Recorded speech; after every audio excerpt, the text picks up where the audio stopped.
فرمایا کہ اللہ تبارک و تعالی نے ارشاد فرمایا ہے کہ ما یلفظ من قول الا لدیہ رقیب عتید، یعنی انسان جو بات بھی زبان سے نکالتا ہے تو اللہ تعالیٰ کی طرف سے اس کا ایک نگراں تیار رہتا ہے جو اس کو محفوظ کرتا ہے۔ اور رسول اللہ صلی اللہ علیہ وسلم نے ارشاد فرمایا کہ من صمت نجا، جو شخص خاموش رہا اس نے نجات پائی۔ اس پر حضرت والا حضرت حکیم الامت قدس اللہ تعالی سرہ نے ارشاد فرمایا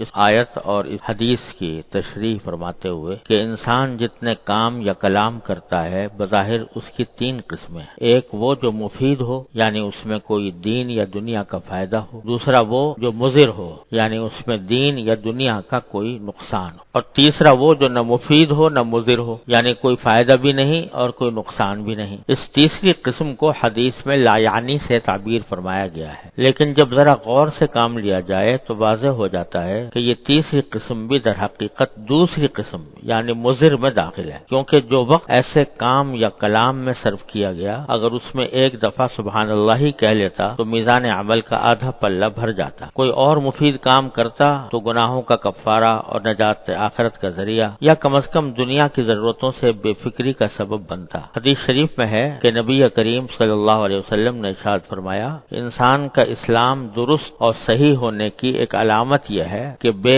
فائدہ کاموں اور باتوں کو چھوڑ دے۔ حاصل اس ساری گفتگو کا یہ ہے کہ اللہ تبارک و تعالی نے اپنے فضل و کرم سے ہم سب کو بات کرنے کی جو صلاحیت زبان کے ذریعے عطا فرما رکھی ہے، یہ اتنی بڑی نعمت ہے کہ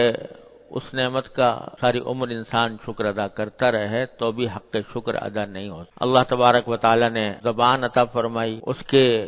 اندر گویائی عطا فرمائی، یعنی بولنے کی طاقت عطا فرمائی۔ اگر کسی آدمی کو بیٹھے بٹھائے بولنے کی طاقت کی سلب ہو جائے تو اللہ بچائے کتنی بڑی آفت، کتنی بڑی مصیبت اس کو سمجھے گا، اور اس کو دور کرنے کے لیے اور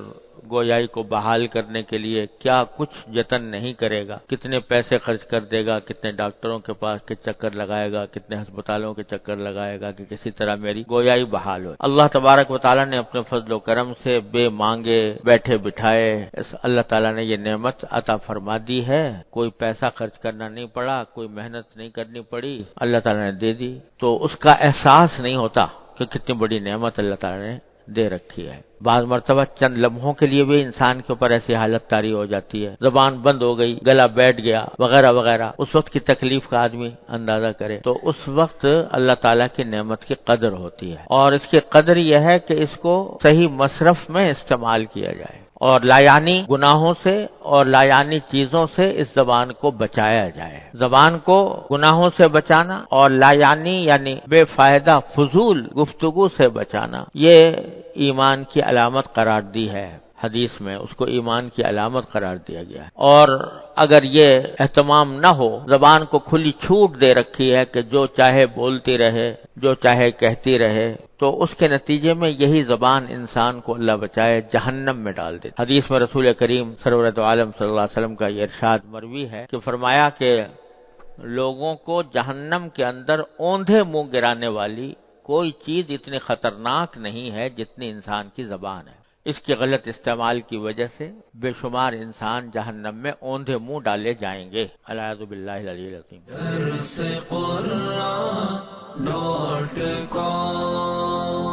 www.darsequran.com